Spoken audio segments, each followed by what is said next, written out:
Hi, my name is Robe, and I was born in China.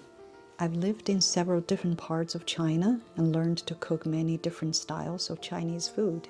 I've lived in the US now for several years, and I've learned to cook many Western-style dishes as well. Today, I would like to share one of my recipes with you.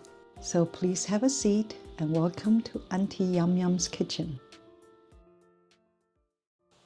Today we're going to cook sesame broccoli. First, get a head of broccoli, soak it in water for a while, and rinse it a few times. And break the broccoli into small spears. And use a knife to cut that to smaller pieces. And put that in a steamer. Now get a pot and start some water. Once the water is boiling, I'm going to put the broccoli on the steamer, start to steam it for 8 minutes. Now I get a frying pan, put some sesame oil and black sesame and white sesame and toast it for about 3 minutes. So you want to start this process about 5 minutes into the steaming.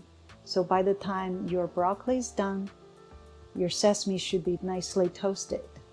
Then you drain the water and put the broccoli into the frying pan and you fry it gently. Turn it around a few times. You cook this about 1 to 1.5 minutes. Once you see the sesame oil is all gone, then you're ready. And you can see the white sesame get toasted. It's so nicely and brown. And add some soy sauce. Now you're ready. Enjoy this sesame broccoli.